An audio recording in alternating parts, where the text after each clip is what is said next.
अध्यात्म विज्ञान कोई धर्म या संप्रदाय नहीं है। ये स्पिरिचुअल साइंस है जो कुदरत के कानून पर आधारित है। ये विज्ञान पूरे ब्रह्मांड के सभी रहस्यों को उजागर करता है और जीवन के सभी पहलुओं को समझने के लिए एक नई दृष्टि देता है। इसी को आर्ट ऑफ विजन कहते हैं, दुनिया को देखने की एक नई दृष्टि, जो अध्यात्म विज्ञानी परम पूज्य स्वामी श्री कमलेशानंद जी के निर्देशन में सनातन सत्य का अनुसंधान कर हमारे जीवन को प्रकाशित करे। जय सच्चिदानंद। जो कुछ हो रहा है अपने जीवन में, इसको हम पुरुषार्थ मान के आगे चलते हैं, मगर ये पुरुषार्थ नहीं है, ये परिणाम का ही हिस्सा है। पुरुषार्थ मानना वही भ्रांति है, ये पुरुषार्थ नहीं है। समझ में आया? सत्ता संपत्ति संबंध प्राप्त होना ये पुरुषार्थ नहीं है। अगर इसको पुरुषार्थ मानोगे तो फिर जब चला जाता है तब आपको कहना पड़ेगा कि उल्टा पुरुषार्थ है। या सुन लो, एक सिक्के की दो पहले होती है ना। अगर प्राप्त किया वो पुरुषार्थ है तो फिर चला गया वो क्या है? उल्टा पुरुषार्थ। ऐसा मानना पड़ेगा ना, मगर ऐसा नहीं है, सब भ्रांति है। और मैंने कल बताया था विस्तार से, हम सीढ़ी को ही डेस्टिनेशन मानते हैं। कल बताया था ना, सीढ़ी को डेस्टिनेशन मानते हैं। सीढ़ी, एंड ऑफ द सीढ़ी, द डेस्टिनेशन इज देयर। सीढ़ी तो प्रोग्रेस के लिए है, डेस्टिनेशन नहीं है। हर स्टेप आपको आगे ले जाता है, but the whole ladder is no destination. End of the step, end of the ladder, the destination is there. तो कहने का मतलब, हम तो सीढ़ी को ही डेस्टिनेशन मान लेते हैं। सीढ़ी आगे बढ़ने का रास्ता है। हम अपने जीवन में जब छोटे बच्चे होते तो क्या सोचते कि हमको अच्छा शिक्षा प्राप्त करना है, अच्छी शिक्षा प्राप्त करना है, डिग्री प्राप्त करना है। क्यों करना है? पैसा कमाने के लिए। पैसा क्यों कमाने है? जीवन जीने के लिए जरूरी है। तो गोल क्या है? पैसा। तो स्कूल में फर्स्ट सेकंड थर्ड स्टैंडर्ड पढ़ते वो क्या है? स्टेप है। यस और नो कि वो डेस्टिनेशन है। स्कूल पास किया, कॉलेज पास किया, मास्टर डिग्री पास किया, क्या ये डेस्टिनेशन है? फिर आगे डेस्टिनेशन आए पैसा कमाने की। फिर आप कहेंगे आपका डेस्टिनेशन पैसा कमाने तक सीमित है, तो कि नहीं, अभी तो एक गोल, एक पड़ाव खत्म हुआ हमारा। पढ़ाई का पड़ाव खत्म हुआ, अभी अर्निंग चालू हुआ। अभी आगे क्या गोल है? भाई शादी करना है, बच्चे पैदा करना है, इसको बड़ा बनाना है, ठीक है। फिर ये गोल होता है। जब बच्चे होते हैं तो लगता है उसको अच्छी तरह पढ़ाए और उसको फिर शादी करवाए और फिर वो सेटल हो जाए। Second goal.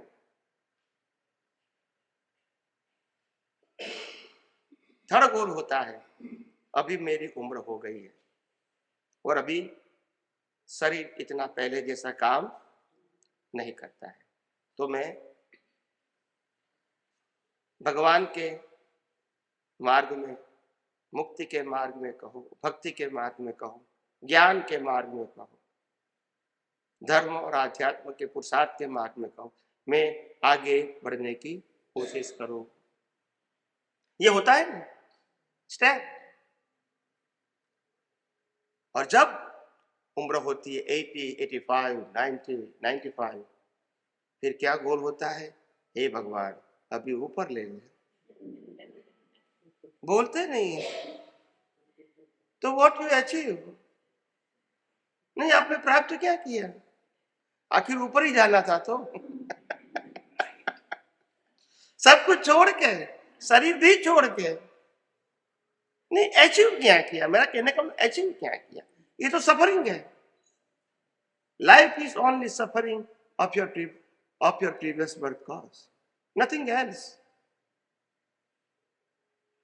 कल मैंने बताया था सुख दुख दोनों भ्रांति है, इट्स इल्यूशन, ये कोई फैक्ट बात नहीं है। दुनिया में सुख है ही नहीं, दुख भी नहीं है, सिर्फ कर्मों की भुगतान है, कर्मों का फल है। इसको आप सुख भी मान सकते हैं, दुख भी मान सकते हैं, यस और नो। मगर सुख दुख जैसी कोई चीज है, हमारी मान्यता एक ही चीज को आप सुख भी मान सकते हैं, दूसरा दुख भी मान सकते हैं। कल मैंने कहा था कि भाई ज्वेलरी झवेरी जब ज्वेलरी बेचता है, उनको लिए बेचना वो सुख है, और लेडीज के लिए खरीद कर पहनना वो सुख है। सबकी मान्यता क्या है? अलग अलग है। बिल्डर जब मकान बेचता है तो उनको सुख लगता है, हमको लेते हैं तब सुख लगता है। क्या है, अभी तो पावर वाली कार आ गई है, ऑटो कार, ड्राइवर की भी जरूरत नहीं, तो हम हमारे पास ऑटो कार आ जाए तो हमको सुख लगता है। वो डीलर कहता है मैं बेचूंगा तो सुख लगेगा। सबकी अपनी अपनी मान्यता है। सुख जैसी कोई चीज नहीं है ये दुनिया में, सुख जैसी चीज सब मान्यता है। Everything is depend on belief.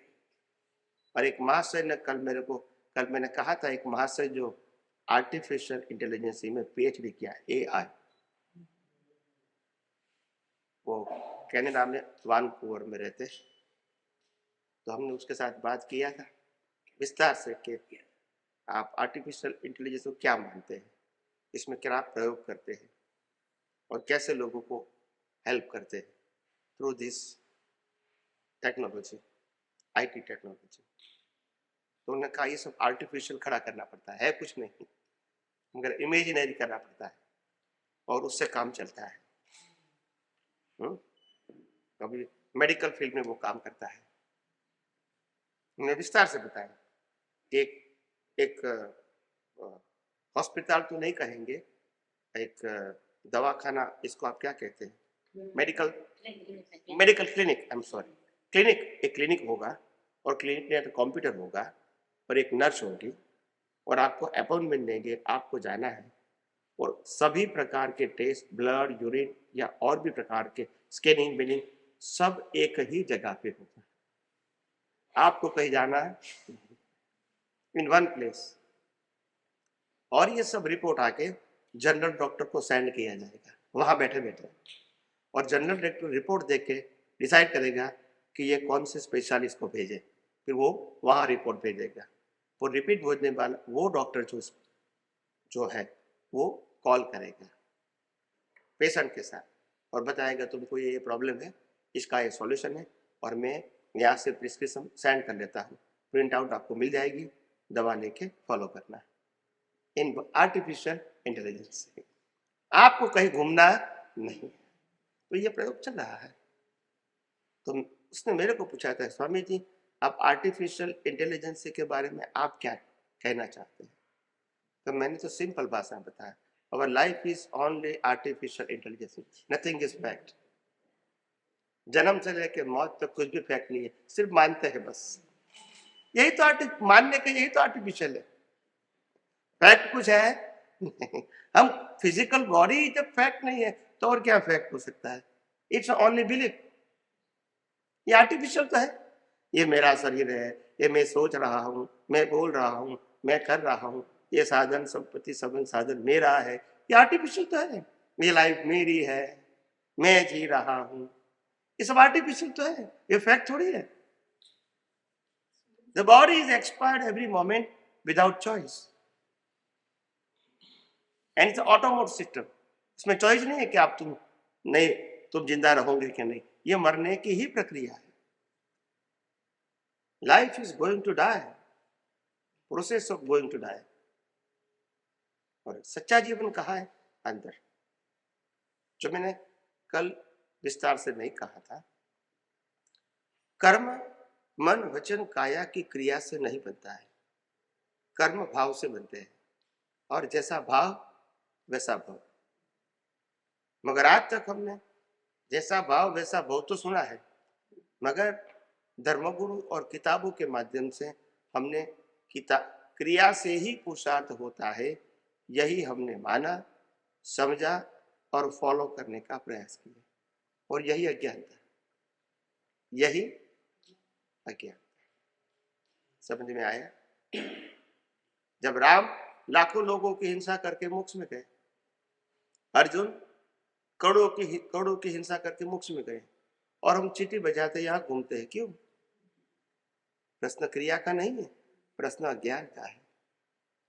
जब मैं शरीर हूं और शरीर को चलाने वाला हूं तो फिर रिस्पॉन्सिबल भी हूं, और जब मैं शरीर और शरीर की अवस्थाओं को सिर्फ कुदरती रचना मानता हूं तो मैं रिस्पॉन्सिबल नहीं हूं।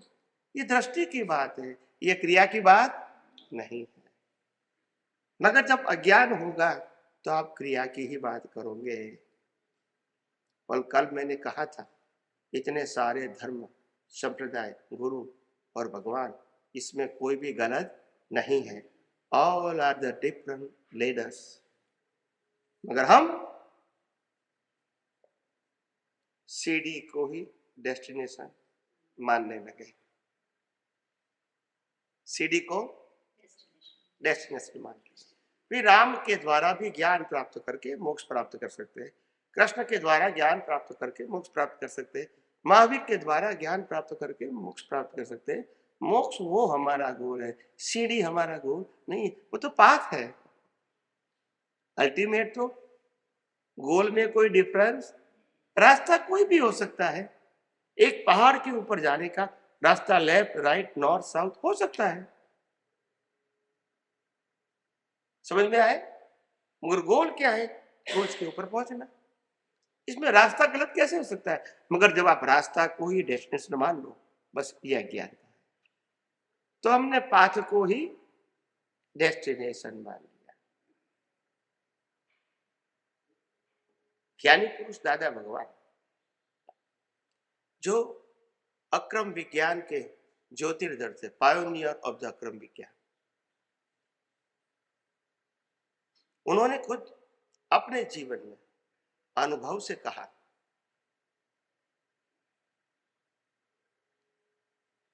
कि